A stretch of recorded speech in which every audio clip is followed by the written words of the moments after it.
In my last few videos about the First World War, alongside the usual slew of abuse about how I'm an evil, elitist war hawk, yes to all of those, by the by, a common question that I saw being asked was, why didn't the Entente powers just play defensively the whole time on the Western Front? After all, it's one of the most common images of the First World War, lines of infantrymen being cut down across no man's land as they try and fail to push against enemy positions. If the technology of the day gave such an advantage to the defenders, well then why bother trying to attack at all? So much of the war was marked by attrition, so why not embrace that? Just sit back and allow the enemy to grind themselves down on your lines. Well, as is so often the case with the Great War, the question itself being asked is somewhat flawed, and based in our modern popular perception of the war just as much, if not more so, than it is the historical reality. And the answer to this question is multifaceted. There's no easy answer, as tempted as so many commenters down below will be to provide such an easy answer. So to explore the theme, we're going to divide it up into three parts. First by examining the condition of both the German and Entente forces on the Western Front, and then by discussing the dynamic between attacking and defending, and then finally we're going to talk about something called wastage, and whether playing a purely defensive game would even be desirable to begin with. All of that, and probably more, in this video brought to you by the Native Oak and our mission to provide free and accessible historical content and to help it all have meaning through the support of charitable causes. Find out more at nativeoak.org, and of course, you can join us on Patreon to help make it all possible. So let's begin by looking at the German side of things. Gross, I know, but we gotta start somewhere, right? So it is true, if we're trying to speak in the broadest possible terms, that the Germans typically spent more effort on their defenses than the Entente did on the Western Front. They had bigger and more complicated bunker networks, for example. Their trenches were often better designed, whereas the French and British imperial forces tended to have a mentality that their trenches were only temporary positions that weren't expected to be held for years on end, as they were constantly trying to break through the German lines. Again, we're speaking very, very broadly here, so don't just assume that that's the case like across the entire front, and that wasn't always like an active choice by the Allies, as it were. You know, sometimes if the Germans have the high ground, well, we have to have the low ground, which means inherently the trenches won't be as high quality because drainage issues. That's a whole other video topic. Maybe we'll talk about that one at some point in the near future. But this does, in general, though, I think, make sense when you consider that the Germans were typically defending territory that they had taken from either France or Belgium, or Luxembourg, I guess. And so they didn't have to worry so much about liberating any of their own people. Their only concern on the Western Front was to, hold on to what they could, and ultimately, of course, to win, if possible. It's worth pointing out, though, that a far cry from that, winning for them taking the form of only ever being on the defensive, well, Germany's entire doctrine to win the war was based on one grand offensive in the very beginning to crush France in one fell swoop and then turn all of their resources on Russia. It's just that plan failed, and that's what forced the Germans to dig in and try to hold on for dear life to everything they had gained. Then, of course, ironically, it was when Russia fell, it allowed Germany to transfer all of their eastern soldiers to the west for yet another, as soon as they had the means to, yet another massive offensive in the spring of 1918, the Kaiserschlacht, which initially actually performed very, very well, although ultimately it did also fail.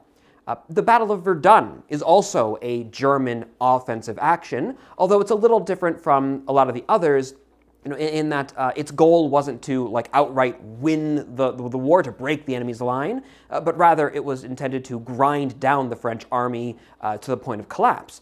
Although that too was a failure, as the Germans suffered very nearly the same number of casualties as the French did, which of course they were even less able to afford. For the Germans especially, the First World War was a one of severe attrition. They were outnumbered and outgunned by their opponents. Their lack of continual offensives wasn't just a strategic choice, but a logistical reality, as they didn't have the necessary firepower and manpower to make them happen, while they were still waging their war in the East as well. But ultimately, again, the entire German doctrine was intended to be highly offensive. It just didn't work out that way, and then from that initial failure of the Schlieffen Plan, they could only carry out so many other offensive actions at scale. But the idea that, they were always defending is just not true. It's the popular image owing to events like the Somme or the establishment of the Hindenburg Line, things like that. But it's not reflective of the reality. And on the other hand, if the Germans were not always defending, well then it follows that the Anglo-French were not always attacking. We have a cultural image of the Entente always being, on the offensive, en avant, rushing into the fray, but the whole of the war was a lot more complicated than that. From their stemming off the German tide at the war's very beginning, to fighting a more mobile, flexible defense near its end.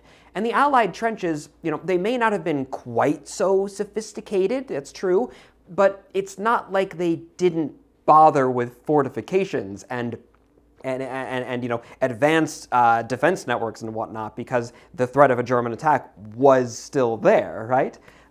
But still, yes, broadly, very, very broadly speaking, we might consider the Anglo-French forces to have spent more of their time on the offensive than the Germans had, but even then it's not without good cause. Something that people tend to forget when they leave those angry comments about both sides butchery and whatnot, is that the Germans had invaded and were occupying territory. Every day of delay for the French, and especially for the Belgian forces, meant another day of their families, of their countrymen, being under enemy occupation. And if you wanted to be purely cynical about it, another day of all of those resources that were available or intended to be available to those nations not being available, right? An occupation, incidentally, which was, by European standards of the time, pretty brutal as well. The Germans were shipping people off for forced labor. They were doling out collective punishments and all sorts of other nasty nonsense.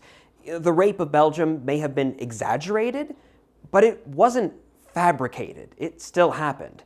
All the same, even with all of that, the fact that, obviously the Allies want to liberate the conquered territories, I know that there's going to be all kinds of comments about my daring to suggest that a country resist an invader, and about how that's not a good enough reason, and how they should have only tried to defend instead of attack against such difficult odds. And incidentally, this also, everything we've said so far, leaves us wondering why the Germans would launch their own attacks at all if attacking was such a bad idea during this time period. And if, let's just say, after the initial failure of the Schlieffen Plan, maybe they should have realized, and then why were they doing things like the Spring Offensive and whatnot? And so this all brings us to the second part of our conversation, and that of the dynamic between attacking and defending, where the flow of battle was always more complicated than just lines of infantry sleepwalking into enemy crossfires. But hey, speaking of sleep, did you know that this video is sponsored by Manta Sleep? Let's hear a little bit more about that. This video is sponsored by Manta Sleep, and in particular, their Manta Sleep masks. Hey Timmy, how's the war treating ya? Brandon, why am I here? I thought I was a Napoleonic soldier. You know, I was marching with Wellington. Yeah, I know, but people kept on demanding that I bring you back for the ads, and I thought we could spice things up a little bit. So, I figured time travel's fun, right? This is your idea of fun?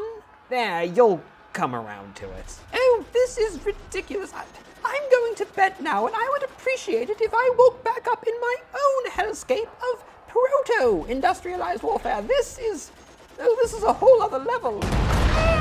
Oh, yeah, the artillery got a bit bigger. I've noticed. How am I supposed to get to sleep with all of this chaos? Why, I'm glad you asked. Oh, heavens now. now I see why I'm here. Introducing Manta Sleep, the world's coziest, comfortablest, 100% blackout sleeping mask. It's totally adjustable to make sure it fits your head perfectly, and unlike so many other masks, it doesn't put any pressure on your eyes. Personally, I've tried sleeping masks before, but that really was the number one thing that always sent me away from them, was that I hated the feeling that there was like a bit of cloth tied and pressing down on my eyelids the whole time. It just made me feel claustrophobic. But with the Manta Sleep masks, the eye cups are actually raised up away from the eye so that you don't actually feel them. And if you're ever in a spot where there's a really bright light as you try to sleep, for example, I was recently staying with some family and there was this just really bright street light right outside of the guest room window every night, well, I can personally attest that, just a little smidge of fine-tuning to make sure that everything is where it should be, and my Manta Pro mask was able to block out all of that light. And I was able to sleep really well as a result. I was able to actually fall asleep. And if you're so inclined, Manta has a whole bunch of other products to help your napping besides. For example, if you ever find yourself overheating in bed, well, there are these cooling eye pads. Just pop them in the freezer before bed, and they're going to stay nice and cold as you drift off to sleep, helping to cool your eyes and sinuses. They've also got weighted masks, steam masks if you have the opposite problem and you want a nice warm eye mask. They have sound masks for music and whatnot, and of course there are ones made of silk for whatever your little heart desires. Isn't that just lovely, little Timmy? Oh, this actually is very nice. Thank you, Brandon. Do you know if Manta Sleep has any products that help to stave off this horrible anxiety that any one shell, as if by pure accident, could fall atop me, ending my days, not as a glorious warrior dying in defense of my country, but as a rat hiding in a hole, miles from the home that I love? No, I don't think so. Okay. Use my link in the description and enter code Brandon10 to get 10% off your order today. Also be sure to check them out during their Black Friday to Cyber Monday sale, when you can get up to 30% off of your order. Thank you to Manta Sleep for sponsoring this video. Now, let's return to it. As I was saying, we have this idea that the attackers will always suffer more casualties than the defenders, especially in the First World War, where we have things like rapid-fire small arms and machine guns and the vast trench networks and no flanks to exploit, things like that, right? But that isn't actually always true, not when you're looking at the grand scale of things. Now, the technology of these battles and their immense scope meant that more than just being on a single field somewhere with a single army doing, one main thing like pushing or flanking or whatever, the sorts of battles that we see in the 18th or even in the 19th centuries, what we call battles in the First World War were more like conglomerations of many different battles all happening in tandem with one another. So during one side's offensive, you might see, different elements of different armies all, maybe launching attacks, defending positions, counterattacking, and everything in between. They're all going to be doing something different. It doesn't just mean that, one side is rushing into the machine guns on the other side, and the entire thing is as simple as that. Now, yes, in those sorts of situations, the guys in the trenches will typically have an advantage over the guys on the open field. But to mitigate or even to outright reverse that advantage were hundreds of different scenario-specific conditions, ranging from the use of bombs and gas, where all of a sudden being in a really tight, enclosed position maybe isn't so helpful, to the attacker using whatever terrain is available to avoid trench fire. Of course, there's also the fact that stationary defenses, like a trench network, can really effectively be targeted and ranged in by artillery, whereas a moving wave of attackers, you can't quite hit it as accurately. And then, of course, most of the defenders' advantages would naturally be turned against them if they happen to lose their trench and then suddenly find themselves counter-attacking, as was so often the case. These battles go back and forth. It isn't just a static, unmoving affair. There's a lot of back and forth, and that means that each side is inherently going to be gaining and then losing that defender's advantage repeatedly, as it were. So with all of this, to see what I mean, you really only need to look at the overall statistics of these massive actions. At Verdun, the Germans had 350,000 casualties, where the French had 400,000. The defenders, in that case, actually suffered more casualties than the attackers, with both sides being quite close, all things considered. Likewise, during the German Spring Offensive, the Germans suffered a little under 700,000 casualties, while the Entente had around 860,000. For Allied efforts, during the 100 Days Offensive, the Entente suffered roughly 1,070,000 casualties, while the Germans had just under 1.2 million. So in all of these examples, owing to a wide range of factors, the attackers actually suffered less casualties than the defenders did. Now, that wasn't always the case. You have of course, Battle of the Somme, 600,000 Entente versus 400,000 German casualties. But the point is that just because someone is, big picture-wise on the defensive, doesn't automatically guarantee that they're going to suffer that many less casualties than the attackers, if at all. If anything, throughout much of this war, these major operations trended towards being, for all intents and purposes, roughly equal in terms of casualties. And, funnily enough, actually, the real kicker is that, if we want to talk about a war of attrition in that sort of environment, right, the Allies, with their global empires, with their naval dominance, could sustain their losses much, much more readily than the Central Powers could. If the Allies, in an attack, let's just say, lose 1 million men, but then the Germans lose 750,000 on the defense, well then, proportionally speaking, that could actually still be better for the Allies. They're going to be able to replace their greater losses more easily than the Germans could replace lesser losses. And the same thing is applying to materials as well, be they tanks, artillery, rifles, planes, anything else.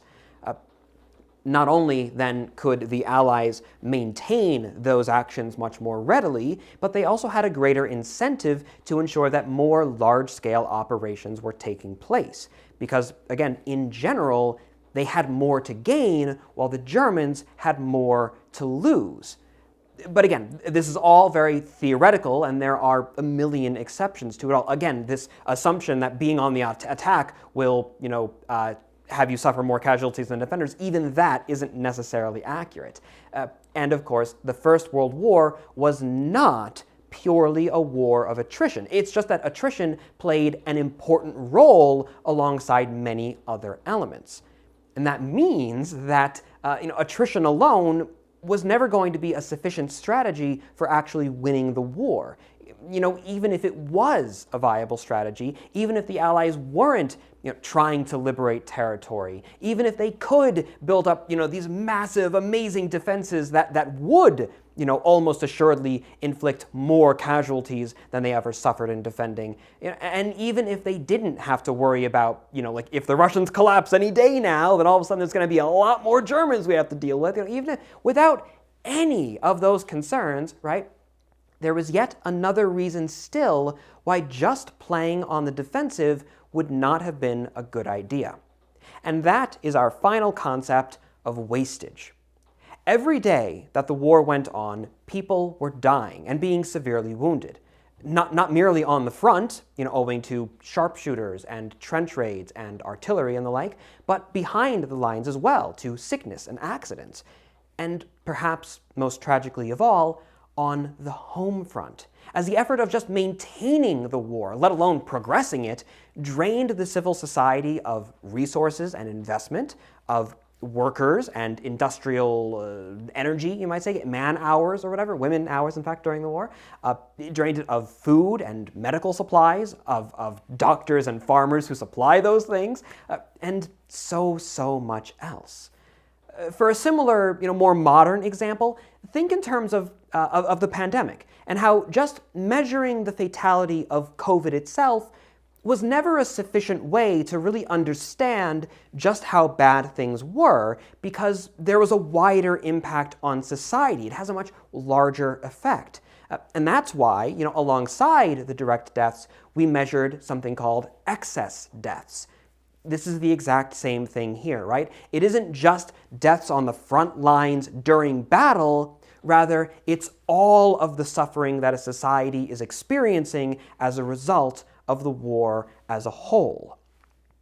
By most estimates, these kinds of passive casualties, if you were easily in the thousands daily. And that's just in the military, which is where the term wastage is generally applying. It's applying to soldiers. But again, to say nothing of back home, it would have been even more severe. So yeah, sure, even if the war just went on without any major offensive actions, eventually just fighting defensively, most likely the Allies would have won, unless all those German reinforcements from the east managed to crack them like they very nearly did in 1918, but whatever. Let's just say, fighting purely defensive, the Allies would have won. They had more materials, they had more money, they had more people, and all the rest. If the war was purely a war of attrition, like it's often portrayed, Allies, it was an inevitable win for them, right? But the war itself, then, would have been so much longer, and it likely would have been bloodier as well in the grand scheme, right? And good luck if you're a political or a military leader telling the population, oh, yes, no, we know people keep on dying, but don't worry, we have more of you, and eventually they're gonna run out. Again, especially when, as we saw before, going on the offensive doesn't necessarily mean that more casualties are going to be suffered by you than by the defenders, and any one of those offensives, could very well be the one that brings an end to the war, or at the very least is going to bring the end of the war that much closer. So there's going to be enthusiasm, there's going to be interest, there's going to be a reason for going on the attack. Ultimately, by 1917, 1918 or so, the Germans were starving. They were kind of desperate. They were dealing with mutinies and revolutions at home. But even then, right, even after suffering the negative consequences of attrition for so long, it still took another Entente offensive, the 100 Days, using all the new technologies and the lessons that had been gained throughout the war to finally bring it to an end. It wasn't just attrition that beat Germany, although attrition did have a major role to play. So in conclusion to this somewhat more rambly video, but I hope that you're getting my points across, right? In conclusion, there are many different reasons why it wouldn't have been a good idea to fight the Great War purely defensively. Contrary to popular belief, there wouldn't necessarily be a clear advantage in terms of casualties suffered to do so. Both sides of the war, Entente and Central Powers, had strong incentives to end the war on the Western Front more quickly than a slow grind would have permitted. And ultimately, the attrition side of the war was not its sole defining trait, but only a single, particularly gruesome element of it, which is why both sides found it within their interest to engage in offensive operations at various points, as well as needing to defend against the enemy's offensives. War is never a simple affair, and the simplest answers to simple questions are often lacking in some necessary context. So whenever you see something that doesn't seem to make much sense in military history, well, try not to rush to what seems like the most readily sensible answer, but instead look to the question itself as well and ask what it's really getting at. What is the meaning of the question? And explore whether it's an appropriate one to ask in the first place.